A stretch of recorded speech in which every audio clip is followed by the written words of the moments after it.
Ladies and gentlemen, brothers and sisters of India, voices rising from the heart of Bharat, let us talk today not about politeness, not about diplomacy dressed in velvet gloves, but about the raw, unapologetic truth of power, pride, and survival. The question on the table, the one that is shaking studios in Washington and boardrooms in Beijing, is this: why did India choose China? Why did India dare to step outside the shadow of America? And my answer is clear. My answer is fierce. My answer is rooted in the soil of this ancient civilization, because India will not be dictated to. Because India is not a pawn on the chessboard of superpowers. Because India remembers history. India reads its own wounds. India carries its own scars. And India refuses to be lectured on sovereignty by those who themselves have crushed others under the weight of their empire. Now let us pause and ask, when America preaches freedom, do we not recall Vietnam? Do we not recall Iraq? Do we not remember how Washington's hands are stained with the ashes of nations destroyed in the name of democracy? And when America warns India, do not get too close to China, should we not ask, who are you, America, to warn us? Who gave you the moral license to decide who India should trade with, who India should negotiate with, who India should shake hands with? Listen to me now. India is not a beggar at the gates of Washington. India is not a follower waiting for scraps from the banquet of American power. India is an ancient civilization that has survived the Mughals, survived the British, survived partition, survived terrorism, and it will survive the arrogance of America too. Let us not mistake America's fear for friendship. America's worry is not about India's democracy. America's worry is about India's rise. Because for decades, the world was told there can be only two poles of power: the West led by the United States and the East guarded by China. But suddenly rising, roaring, refusing to be silenced comes India. And India says, I will not choose between the two. I will choose myself. I will choose my interest. I will choose my destiny. And that, my friends, shocks America. When India signs an oil deal with Russia, Washington frowns. When India buys technology from Europe, Washington sighs. When India holds military drills with nations outside NATO's grip, Washington warns. And when India dares to sit with China on a table of dialogue, oh, America trembles because the monopoly on moral authority is slipping. Do you know why this conversation is important? Because the future of India will not be written in the White House. The future of India will not be drafted in the Pentagon. The future of India will not be whispered in the corridors of Wall Street. The future of India will be written in Delhi, in Mumbai, in Bengaluru, in Kolkata, in the sweat and spirit of 1.4 billion people who refuse to bend. So when the headline reads, Why India Chose China, let us understand what it truly means. It does not mean surrender. It does not mean submission. It does not mean that India has forgotten the border clashes, the betrayal, the bitter taste of Galwan. No, it means India has the courage to speak with its enemies, the wisdom to balance its interests, and the pride to say we decide when we talk, how we talk, and with whom we talk. Let me ask you this. When America can negotiate with the Taliban after 20 years of war, why can't India talk with China? When America can shake hands with dictators for the sake of oil, why can't India pursue trade with China for the sake of growth? When America can declare America first, why is it a crime when India says India first? I tell you this tonight, sovereignty is not up for negotiation. Independence is not up for sale. India will not be bullied by America's sanctions. India will not be seduced by America's promises. And India will not be reduced to a junior partner in a so-called rules-based order written by the very same West that broke every rule when it suited them. So why did India choose China? Because India chose India. Because India chose dignity. Because India chose the difficult path of balance in a world of extremes. And America, my friends, is not ready for that truth. This is only the beginning. Because the U.S. responds, oh yes, it will shock you, and it will tell you more about America than it will about India. Let us step into the heart of the storm. Let us talk about fear, not the fear of the weak, but the fear of the mighty. The fear that grips Washington today is not born of missiles or markets, not born of armies or algorithms. It is the fear of losing control. For 75 years, America has lived in the comfort of dominance. It told the world who could rise and who must remain silent. It played God with currencies, with sanctions, with alliances. And in that game, smaller nations obeyed, larger nations adjusted. But India endured. India bent when it had to, but never broke. And now as India steps forward to carve its own path, America cannot digest it. Why? Because America is not used to partners. It is used to followers. America does not know how to sit eye to eye with equals. It only knows how to look down from above.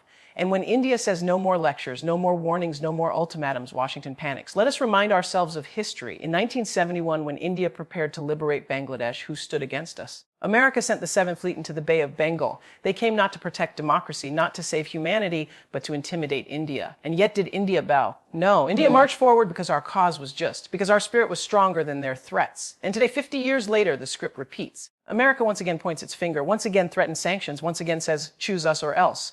But the India of today is not the India of 1971. The India of today has an economy worth trillions, nuclear strength, space missions, digital revolutions, and a global vote. The India of today does not flinch when Washington frowns. Now, let me ask, why is it acceptable for America to trade billions with China every year, but it becomes unacceptable when India engages with Beijing? Why does Washington's morality switch on and off like a light bulb, illuminating only when its interests are threatened? The truth is clear. America does not fear China's trade with India. America fears India's independence from America. Washington knows that if India is not tethered to its agenda, the very architecture of global dominance begins to crack. Friends, let us not be naive. America speaks of democracy but sells weapons to dictatorships. It speaks of human rights but cages immigrants at its border. It speaks of free markets but imposes sanctions the moment someone dares to challenge the dollar. And now it wants to lecture India about principles. Let me be blunt. India does not need lessons from a teacher who breaks his own rules. When India chooses dialogue with China, it is not betrayal. It is strategy. It is resilience. It is the art of survival practice for thousands of years, from the time of Ashoka to the time of Gandhi. India has understood that diplomacy is not surrender, it is strength. Only the insecure mistake engagement for weakness. There are moments in history when a nation must decide whether to bend under pressure or to rise with dignity. And today, my friends, we are witnessing such a moment unfold on the world stage. India, a nation with over 1 billion voices, a land that carries centuries of wisdom, tradition, and resilience, has taken a bold and unapologetic step. By ending its trade with America and turning toward Russia and China, India has declared to the world that it will no longer be dictated to, no longer forced into submission by the weight of another country's economic might. This is not just a trade decision. It is a soul deep declaration of independence, one that echoes far beyond policy papers and news headlines. Think about the courage it takes for a country to walk away from the very partner that once held the keys to so many of its markets. Think about the strength it takes to turn away from promises of financial gain in pursuit of something more sacred, sovereignty. India has looked the United States straight in the eye and said, we will not be bullied, we will not be cornered, and we will not be reduced to a pawn in someone else's game. And in that voice, in that powerful stance, lies the heartbeat of a people who refuse to be silenced. Now, let's not mistake this for an easy choice. America has long been a giant in the global economy, and for years, its trade relationships have bound countries in invisible chains. When America sneezed, the world caught a cold. But what happens when a nation decides not to wait for the storm, not to fear the sneeze, but to build a shelter so strong, so unshakable, that no foreign storm can destroy it? That is what India is doing today. By turning to Russia, by turning to China, by forging alliances that once seemed unlikely, India is reshaping the very architecture of global trade. But here's what touches me deeply. This is not just about economics. This is about respect. This is about a nation standing tall and saying, we matter. Our voice matters. Our choices matter. Too often, countries like India have been seen as secondary players in a global drama directed by the West. Too often, their value has been measured by how much they can serve someone else's interest. But today, India is writing a new script, producing its own story, one that does not require validation from Washington or approval from Wall Street. I want you to imagine the farmers in Punjab, the engineers in Bengaluru, the small shopkeepers in Delhi, the students in Mumbai, all of them watching this moment unfold. For them, this isn't just politics. This is personal. Because when tariffs rise, when sanctions bite, when economies are threatened, it is the people who suffer first. And yet, for once, the people can see their leaders choosing dignity over dependency, sovereignty over subjugation. That matters. That inspires.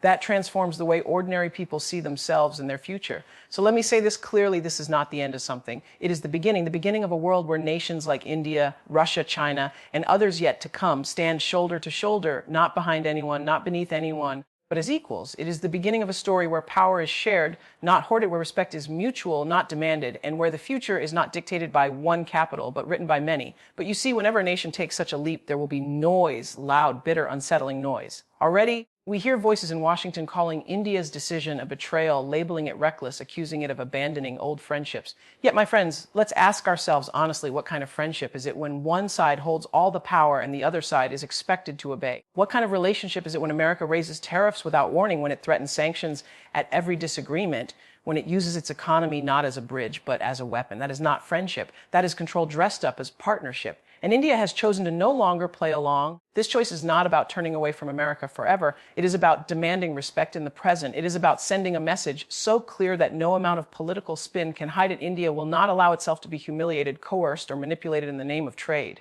And let me tell you, that kind of courage shakes the foundations of power, because it reveals what those in control fear most, the realization that they are not as indispensable as they once believed. Now, America may try to retaliate. We may see new sanctions. We may see restrictions. We may even see attempts to isolate India on the world stage. But what America fails to recognize is that the world is changing. The old order, where one nation sat on top and the rest fell in line, is crumbling. And India, with its billion-plus citizens, its growing economy, its rich resources, and its unstoppable spirit, is not just walking away, it is walking towards something greater.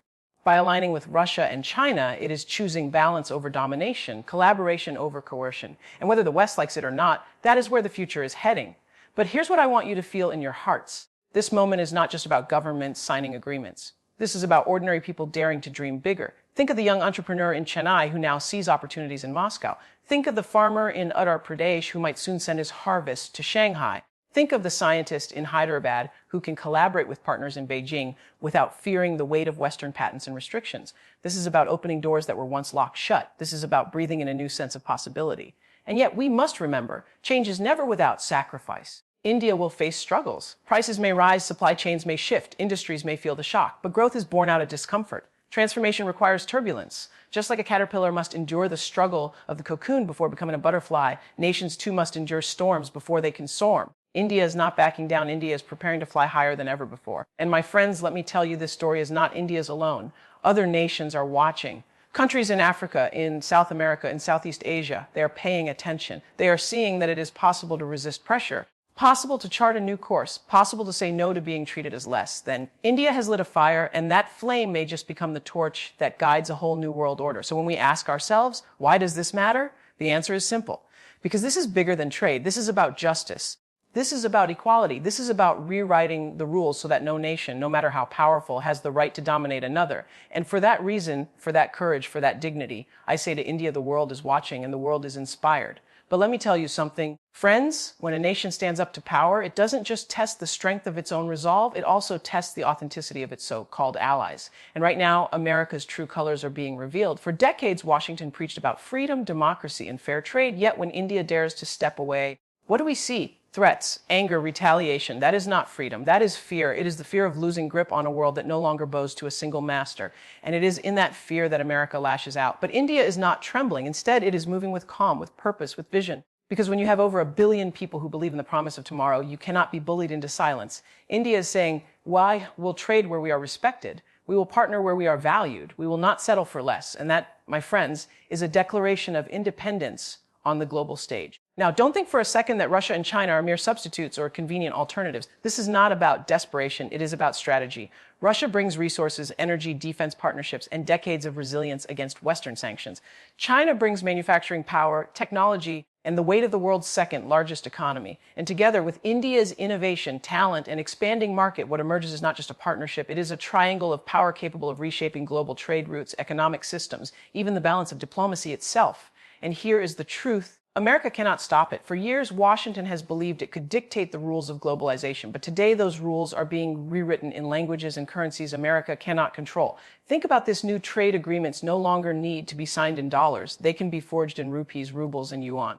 New financial institutions are rising, not headquartered in New York or London, but in Shanghai, in Delhi, in Moscow. This is not just a crack in the old order. It is a fracture that is widening by the day. But we must also be clear, this is not about hating America. This is not about revenge. This is about evolution. Just as empires rise and fall, so too must the global order adapt. And India's choice to end trade with America and turn toward Russia and China is simply the latest chapter in a story as old as history itself. The story of nations seeking dignity, equality, and self-determination. And when I think of the ordinary people whose lives will feel this shift, I think of the young student in Delhi who dreams of building technology that isn't stifled by Western patents. I think of the mother in Kolkata who longs for affordable goods that don't come with the heavy tax of foreign tariffs. I think of the worker in Bengaluru who sees new opportunities opening in Eastern markets. Their voices may not make headlines, but they are the reason this decision matters. Because global politics isn't just about leaders and their speeches, it is about people, families, futures. So when America frowns, when the West scoffs, when critics predict doom, let us remember this: change has always been mocked before it is respected. Every revolution begins with doubt, with fear, with ridicule. But over time, truth shines through. India is not walking into darkness. It is walking into a dawn the world has not yet seen. And though the road may be rocky, though the nights may be long, the sunrise will come. And when it does, it will reveal not a broken nation, but a stronger, freer, and more determined India. And let me tell you, whenever a new dawn rises, the old order fights with everything it has left. That is what we are witnessing right now. America, so used to being the sole architect of global trade, suddenly finds the blueprint slipping from its hands. And when control begins to crumble, the language shifts from partnership to punishment, from cooperation to coercion. We see tariffs being weaponized sanctions being threatened, diplomatic pressure being applied like a vice. But what America does not realize is this: the more you tighten your grip, the faster the sand slips through your fingers. India is no longer the nation of the past waiting for validation or approval. This is a new India, bold, confident. By aligning itself with Russia and China, India is not abandoning the world. It is choosing a world where respect is mutual. And there's something profoundly beautiful about that, because respect is the foundation of every lasting relationship, whether personal or political. And without it, no agreement, no treaty, no handshake can endure. Now, let us not underestimate what this means for the common American citizen either. For years, cheap labor, affordable imports, and access to growing markets like India's have been the backbone of America's consumer economy. Ending trade with India will not just shake Wall Street. It will echo through the aisles of every store, through the factories of every town, through the wallets of everyday families. The irony is this: by trying to punish India, America punishes itself. The very people who voted for leaders promising prosperity will feel the sting of higher prices, fewer opportunities, and a shrinking share in global innovation. And here is where we arrive at a deeper truth. This moment is not just about economics, it is about identity. For decades, the United States has defined itself as the indispensable nation, the ultimate partner, the leader of free trade.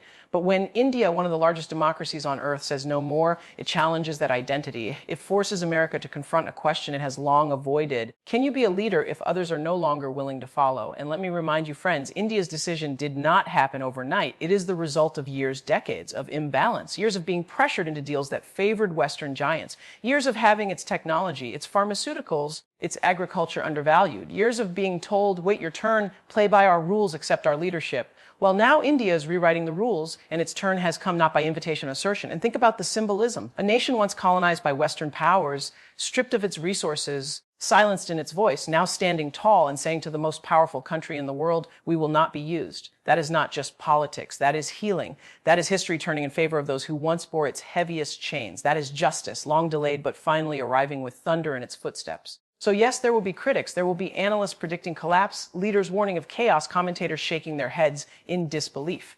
But remember this: every great shift in history was called impossible until it became inevitable. India is not walking this path alone.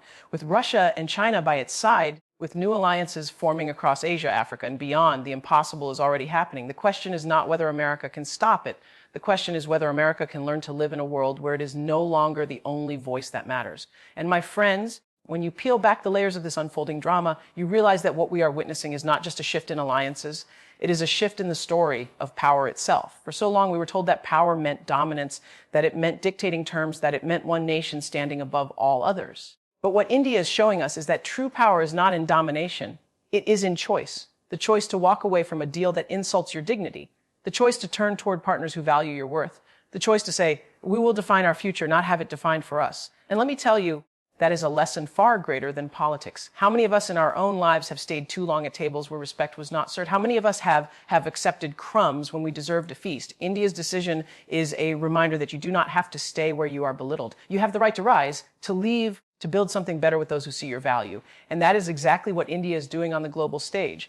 Now, let's think about Russia for a moment. A country that, despite sanctions and isolation from the West, has managed to remain a key energy supplier, a military power, a nation that cannot be ignored. And let's think about China, the world's factory, the technological powerhouse, the rising star that America both fears and needs.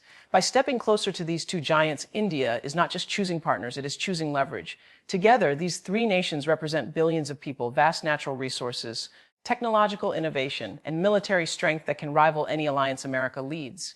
And here's the truth: this is not just about economics. It is about creating a new center of gravity. Imagine a world where decisions no longer hinge on Washington, where the dollar is no longer the only language of trade, where alternative financial systems and supply chains exist that no longer bow to American sanctions. That is the world India is helping to build right now, a multipolar world where no single nation holds the monopoly on power. But let us not romanticize it either. This path will not be easy. Aligning with Russia and China brings challenges.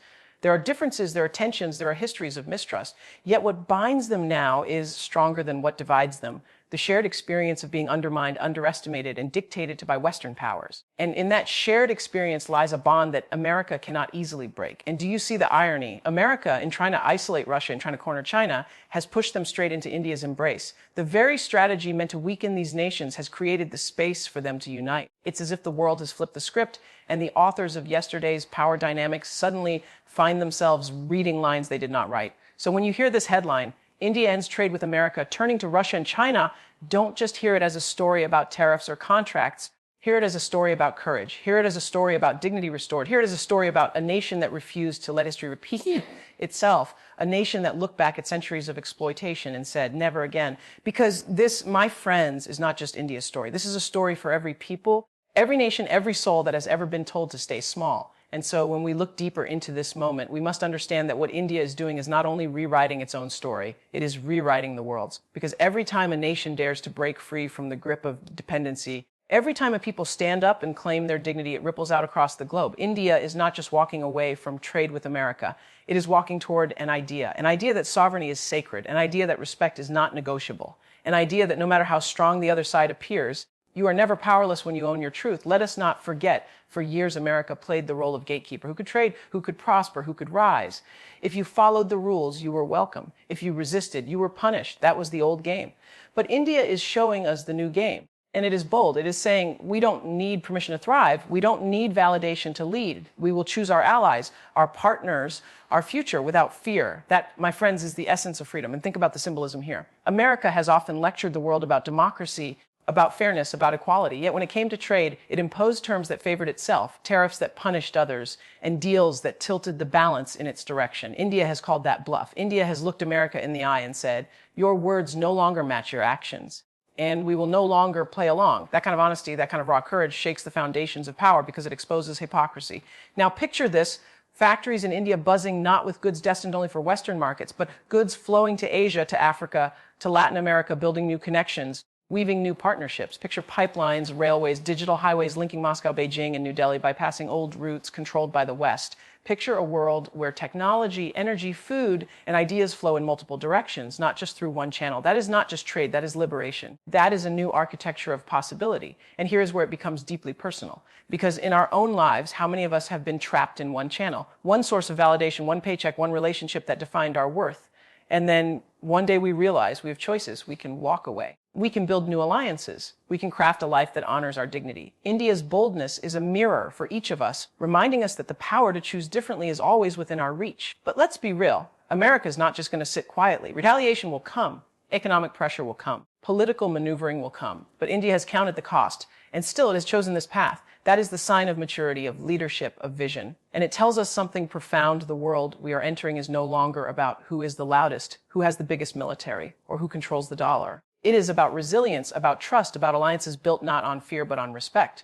So, as we stand here today watching this bold shift unfold, we must ask ourselves, what side of history do we want to be on? Do we want to cling to outdated systems that no longer serve us? Or do we want to step boldly into a new era where dignity and fairness define the way we relate to one another? India has made its choice, and in doing so, it has lit a torch that others will follow. And here's the truth we cannot ignore. Every time a nation dares to stand tall, it forces others to examine their own reflection. America, for so long, has been used to the world bending, compromising, conceding. But India's decision sends a message that cuts through that entitlement like a blade. You cannot bully forever. You cannot dominate without consequence. And you cannot silence a rising power that knows its worth. This isn't just geopolitics. It is a declaration of independence in the 21st century. For decades, we've heard the narrative that America is the indispensable nation, that nothing could move forward unless America allowed it. But look around you now. Russia is building pipelines that fuel Europe. China is constructing roads that connect continents, and India is joining those hands, not out of weakness, but out of choice. Do you feel the shift? The indispensable nation is no longer indispensable, and that realization is America's greatest fear. But let's not forget, America is also deeply entangled in its own contradictions. On one hand, it speaks of partnership with India, praising its democracy, its values, its rise. On the other, it slaps tariffs, it dictates terms, it questions every decision that doesn't align with its own interest. That duplicity is what India is finally breaking free from. It is saying,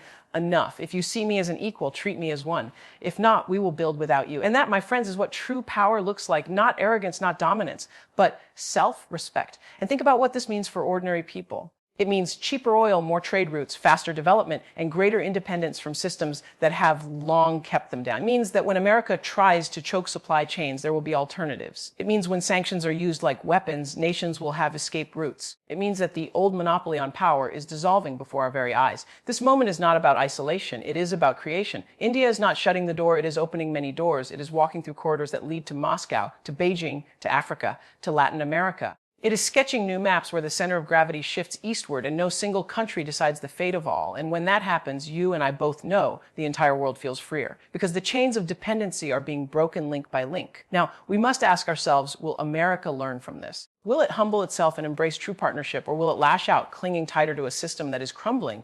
History tells us that empires rarely let go without a fight, but history also tells us empires always fall when they mistake dominance for destiny.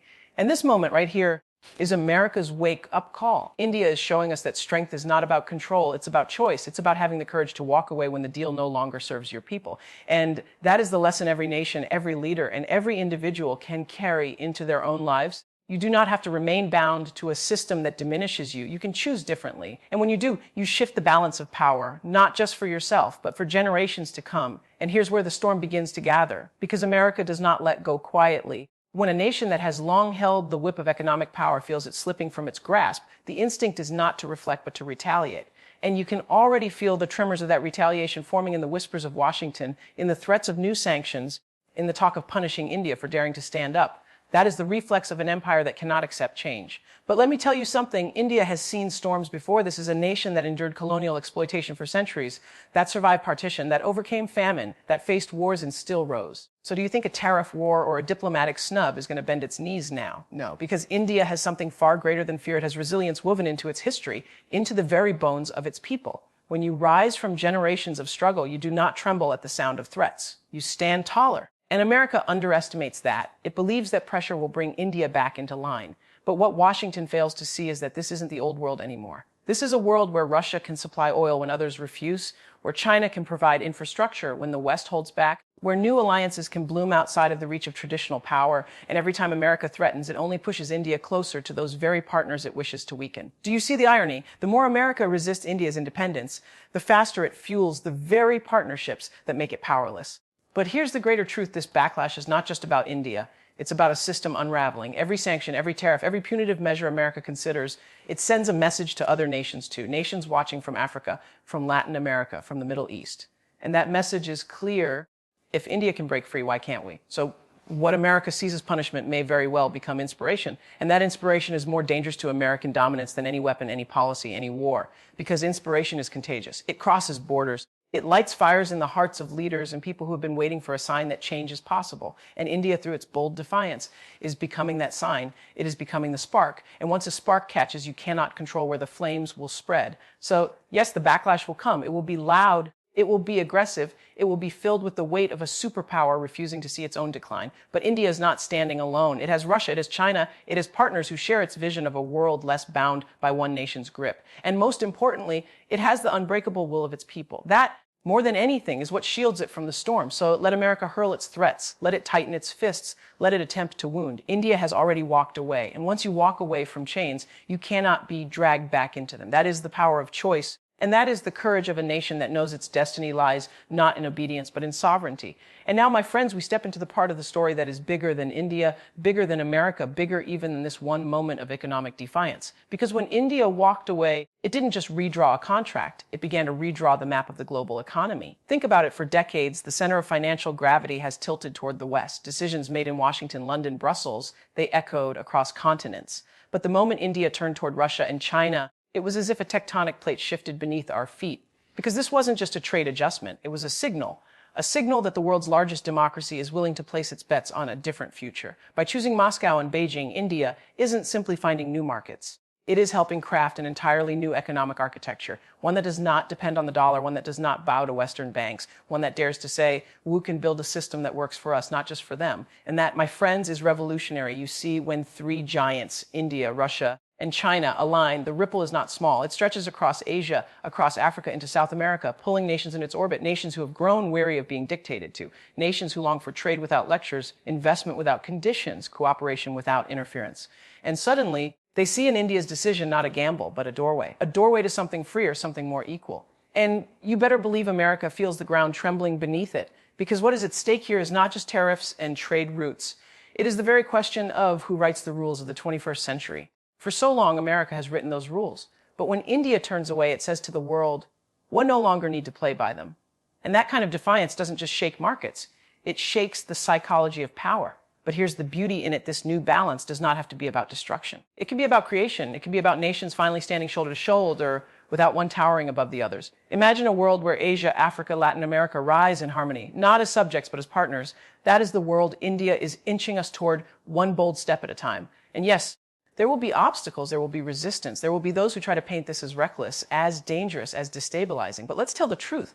What is more destabilizing? A world where one nation decides the fate of all others, or a world where power is shared, where decisions are negotiated, where no single hand holds the strings of destiny? That is the question this moment forces us to face. So as India deepens its ties with Russia, as it opens corridors with China, as it invites others into its vision, the global economy is not just shifting, it is being reborn. And like any birth, it comes with pain. It comes with struggle, it comes with cries. But also, like any birth, it carries the promise of new life, of new hope, of a future less chained by the past. Now, let us come closer to the ground, to the soil where real people live, work, and dream. Because behind every headline, behind every policy shift, there are hearts beating, families hoping, and lives being reshaped. And when India turned away from America, it was not just diplomats who felt the shockwave. It was farmers in Punjab, it was workers in Gujarat, it was small shopkeepers in Delhi. It was the mother counting rupees in her kitchen, the father praying his wages will stretch a little longer, the young graduate wondering where his first job will come from. You see, trade is not some abstract word buried in government reports. It is the bread on the table, the fuel in the stove, the roof over a family's head. When tariffs rise, when supply chains bend, when alliances shift, it is the everyday man and woman who carry the weight. And yet, in this moment, something extraordinary is happening, because instead of shrinking back in fear, millions of Indians are lifting their heads with pride. They are saying, yes, it may be hard, but this is our hard, this is our struggle, and we would rather endure hardship with dignity than live in comfort with dependence. That, my friends, is a powerful kind of resilience. It is the resilience of a farmer who says, if American grain no longer floods our market, maybe now the world will taste the strength of Indian soil. It is the resilience of a textile worker who says, if factories must pivot toward new buyers in Moscow or Beijing, then let us weave with determination, let us stitch with pride. It is the resilience of a young entrepreneur who sees beyond America's shadow and whispers, perhaps now my innovation will find a home in Africa, in South America, in the rising economies hungry for partnership. This is not about closing doors. It is about opening new ones. And for the people of India, this is a chance to walk through those doors with courage. Will there be higher prices for some goods? Yes. Will there be disruptions in familiar markets? Yes. But beneath the surface, something deeper is stirring. A sense that India is not begging for its place at the table anymore. It is building its own table and inviting others to join. And let me tell you, that shift in spirit can transform a nation, because people are willing to endure short-term pain when they believe in the vision of long-term dignity. They are willing to sacrifice convenience when it leads to sovereignty. They are willing to walk through storms when they trust there is sunlight on the other side. And right now, in the streets of India, in the villages and the cities alike, that trust, that pride, that sense of destiny, it is alive. And so, while America may paint this as a collapse, while critics may call it reckless, the truth is written on the faces of ordinary Indians. This is not the end of something. It is the beginning. And beginnings are always messy, always uncertain, but they carry within them the seeds of greatness. And now, let us turn our gaze across the ocean to the corridors of power in Washington. Because while India may be walking with determination into its new alliances, America is pacing in circles, restless, uneasy, almost panicked. You can feel it in the tone of its leaders, hear it in the tremor of their words. They had grown accustomed to India being a partner on their terms, a reliable pillar in their grand vision of global strategy. But now, with India turning to Moscow and Beijing, that sense of control is slipping through their fingers like sand. There is anger in the White House, yes. But beneath that anger, there is something even more telling fear. Fear that America is not the unchallenged giant it once was. Fear that the world is no longer bending so easily to its demands. Fear that a new order is rising, one where nations like India have the power to say, no, we will not be dictated to. We will not be boxed in. And that fear shakes America to its very core. For decades, American officials wielded trade as a weapon and a reward. Countries that obeyed were given access. Countries that resisted were punished. It was a system that worked until nations like India learned to stand tall. So when Washington watches New Delhi shake hands with Moscow, when it sees deals signed in Beijing, it is not just losing contracts. It is losing the illusion of dominance. And you can see the cracks forming. Some in America shout about betrayal, accusing India of abandoning a friendship. Others try to soothe themselves, saying it's just temporary, that India will come back when it realizes it needs the U.S., but deep down, they know this is bigger than a passing storm. This is a shift of tides, an earthquake beneath the old order. And let us be clear, this is not just about economics. It is about pride. For America, watching India walk away is like watching a once loyal ally declare independence. It is the sting of rejection, the wound of realizing that money, power, and influence no longer guarantee loyalty. And when pride is wounded, when power feels threatened, nations do not respond with grace. They respond with rage, with desperate measures, with warnings that echo like thunder. But here's the truth: rage cannot rebuild trust. Threats cannot buy back respect. And no tariff, no sanction, no political speech can erase the reality that the world is changing and America is not the only voice in the room anymore. India has made its choice, and in doing so, it has forced the United States to confront a painful truth: that the age of unquestioned dominance is fading. And yet, my friends, isn't that how history always moves? Slowly, then suddenly, quietly, then thunderously. The mighty are humbled and the overlooked rise. And in this moment, as America fumes and fears, it is being forced to face a world where its voice is one among many, not the only one.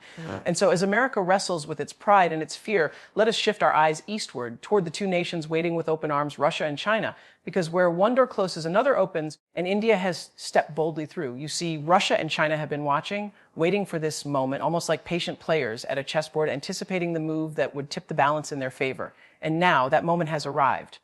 Moscow, with its long history of friendship with New Delhi, does not see this as just business. It sees it as destiny. For decades, Russia has supplied India with weapons, energy, and political support. Through thick and thin, through Cold War pressures and Western sanctions, the bond remained. So when India extends its hand today, Russia clasps it with the warmth of an old friend, eager to deepen ties, eager to remind the world that loyalty still exists in geopolitics. For Russia, this is not just about trade deals. It is about validation, about proving that even in the face of Western isolation, it has partners who will not abandon it. And then there is China. Let us not forget, the relationship between India and China has been a stormy one, filled with border clashes and bitter rivalries. But here's the beauty and the paradox of global politics. Yesterday's adversary can become today's partner if the circumstances demand it. Beijing sees India's break from America as a golden opportunity, a chance to transform hostility into strategic cooperation. And let's be clear, China does not move lightly. Every handshake is calculated, every smile layered with ambition. They know that bringing India closer means tilting the global scales, undermining America's leverage, and solidifying Asia as the true center of world power. Imagine it, three great powers, once circling each other warily, now weaving their interests together. Energy pipelines flowing, technology exchanges flourishing, defense partnerships strengthening. It is not just trade, it is architecture. They are building a new world order, brick by brick, deal by deal, handshake by handshake. And the symbolism of it is powerful. India, Russia, and China standing together sends a signal so loud, so clear, that no one in Washington or Brussels can ignore it. The monopoly of the West is over. But, my friends, let us not mistake this for a simple alliance of convenience. This is also about identity. Russia and China have long carried the weight of Western skepticism, sanctions, and mistrust. India knows that feeling too, being underestimated, pressured, lectured. So when these three nations come together, they are not just signing agreements. They are rewriting the narrative. They are saying, we will not be dictated to. We will shape our destiny together. And in this unity lies a deeper truth. When nations recognize the strength of standing shoulder to shoulder, they no longer beg for a seat at someone else's table. They build their own. And perhaps, just perhaps, this is what frightens the West most of all, because the table is shifting and the seats of power are being rearranged. And now let us look at what this triangle truly means for the West, for NATO, for the European Union, for America's financial dominance. Because what India, Russia, and China are building together is not just an alliance. It is a direct challenge to the very institutions that have held global power in their grip for decades. NATO, born in the ashes of World War II, has long been America's sword and shield, its way of projecting dominance under the guise of collective defense. But what happens when the rest of the world no longer fears that sword? What happens when India, once courted as a counterbalance to China, decides it will not play pawn in that old game? Suddenly, NATO looks less like an unstoppable force and more like a relic from another time, clinging to relevance in a world that is moving on without it. And the European Union, too, feels the tremor. For years, Europe has depended on cheap goods from China, raw energy from Russia, and the rising markets of India. But when these three nations turn inward to each other, creating a closed loop of economic power, Europe is left standing in the cold. No more bargaining from a place of superiority, no more dictating terms. Instead, Europe finds itself scrambling, desperate to remain relevant, watching its influence erode as Asia rewrites the rules of trade and diplomacy. But perhaps the most profound challenge lies in finance, because let's be real, the US dollar has been the iron chain binding nations to America's will. From oil trades to international loans, the dollar has stood as king, and with that crown has come control. But here comes the twist when India chooses to trade with Russia in rupees, when China pushes for transactions in yuan, when Moscow offers energy in rubles. It is not just a transaction, it is an act of rebellion.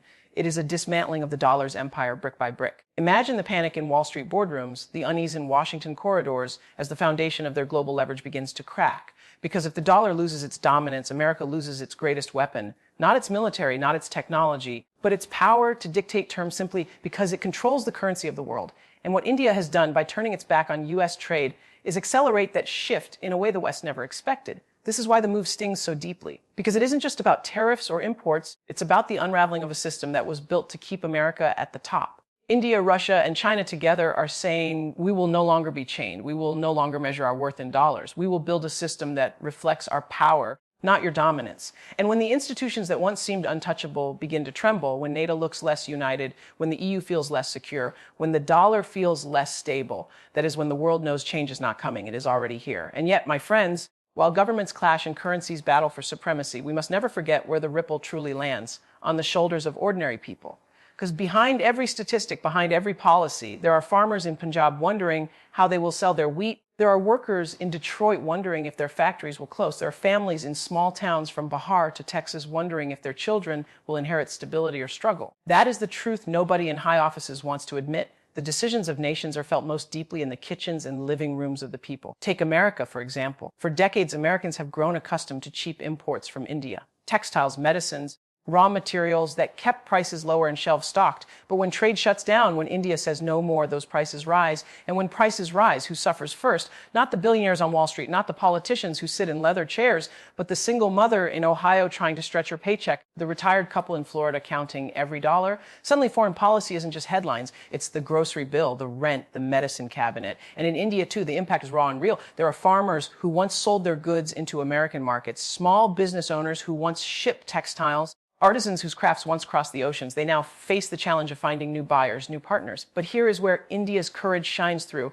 because rather than bending to America's terms, it is choosing to adapt, to redirect, to embrace Russia and China as partners in survival and growth. It is not easy, but it is painful, but it is powerful. And then we must look at the workers in Russia and China. They see in India's embrace not just trade deals, but dignity, a recognition that their labor, their energy, their production is not to be dismissed by Western sanctions, but valued by a partner who sees them as equals. That is the silent revolution happening underneath the political fireworks, the dignity of ordinary people being restored when nations choose partnerships outside of old hierarchies. So when we talk about India's bold step, we must say it plain. This is not just a geopolitical maneuver. This is about families. This is about survival. This is about ordinary men and women, the ones who never sit at G20 tables, but carry the weight of their consequences. They are the ones who will live with the price hikes, with the job losses, with the shifts in markets.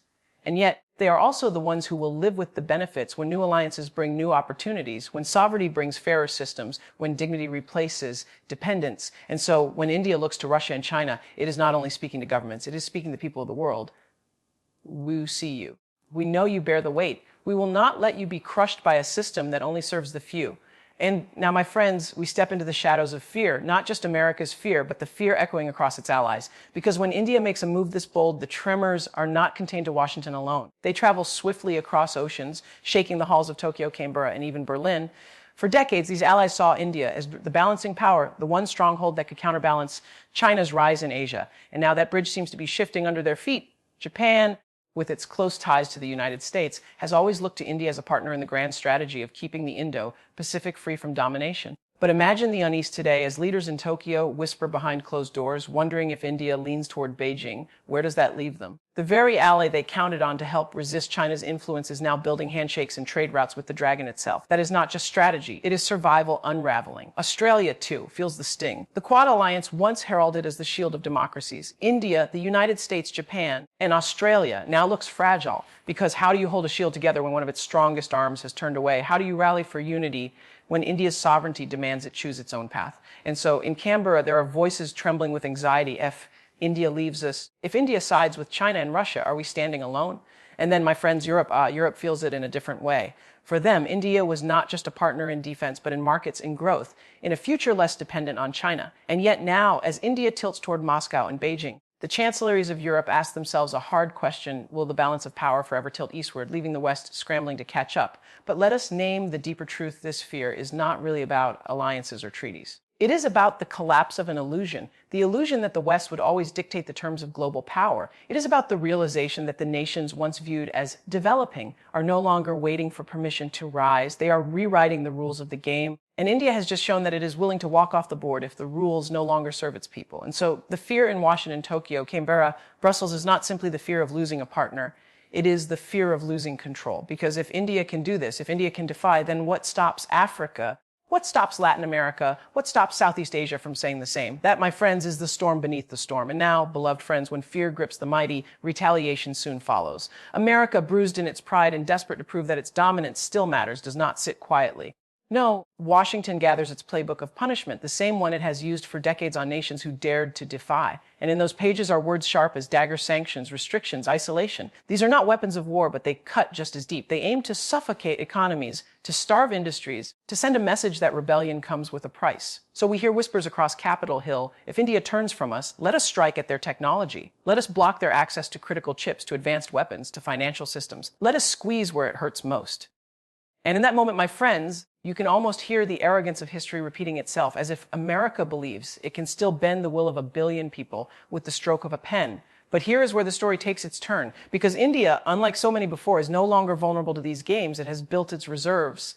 It has built its industries. It has cultivated friendships that do not crumble under pressure. Russia steps forward with energy. China steps forward with manufacturing. Africa with markets. The Middle East with oil. And suddenly America's sanctions look like arrows shot into the wind. They land, but they do not pierce. And then comes the irony so heavy you can feel its weight. The very sanctions America threatens may end up hurting its own businesses more. Silicon Valley whispers, if India is cut off, what of our engineers? What of our contracts? Farmers in the Midwest murmur, if tariffs rise, who will buy our crops? Wall Street trembles. If India shuts its markets, where will growth come from? And so America finds itself tangled in its own web, punished by the very retaliation it thought would bring India to its knees. But India, standing tall, does not flinch. Its leaders, its people, declare in one voice: we will not be coerced. We will not be bent. We will not trade our sovereignty for survival. And that, my friends, is the beauty of this turning point. It is not just a policy. It is not just a trade war. It is a declaration of dignity, a reminder that in this century, the old tools of control no longer work the way they once did. So as Washington sharpens its sanctions, India sharpens its resolve. As America builds walls, India builds bridges. To Moscow, to Beijing, to Riyadh, to Nairobi. The retaliation America thought would isolate India instead reveals a truth so undeniable.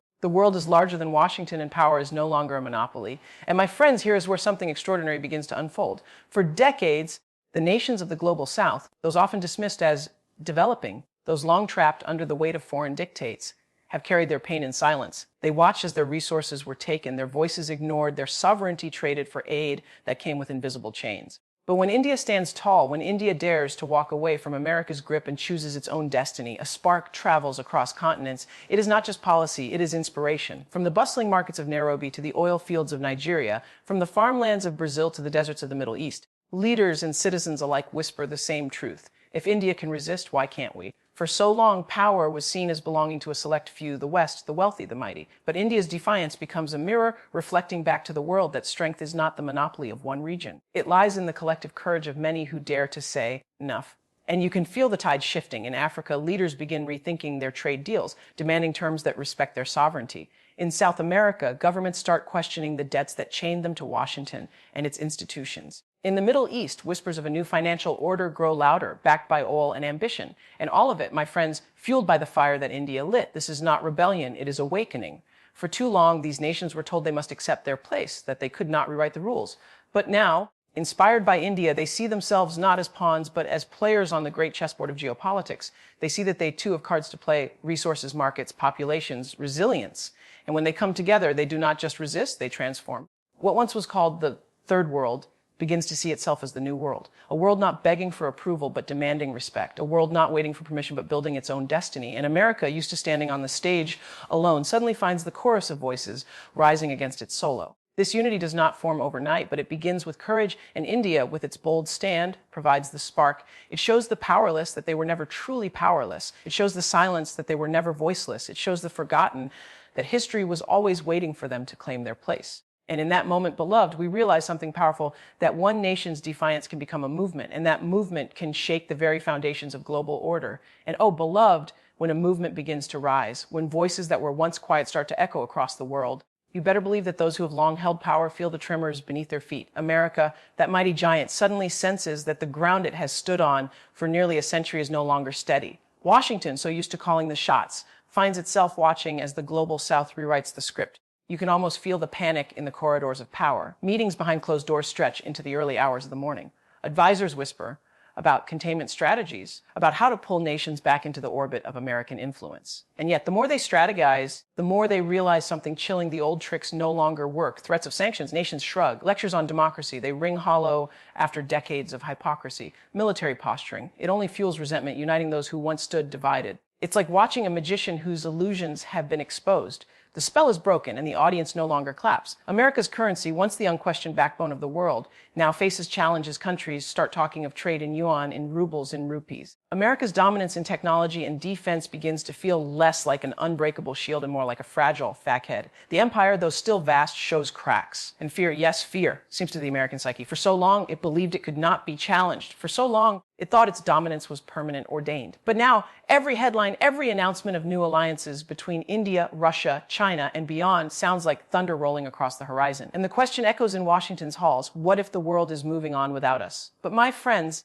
fear has a way of revealing truth. It shows that America's power was never eternal, never infinite. It was always dependent on the compliance of others. And now that compliance is breaking, India's stand didn't just alter trade, it cracked the illusion. It pulled the curtain back. And what America sees is a new dawn that it cannot control. And so America scrambles, reaching for influence, clinging to alliances, trying to bully, trying to charm, trying to intimidate. But the world watches, no longer in awe, no longer in obedience, but with the steady strength of those who have finally recognized their worth.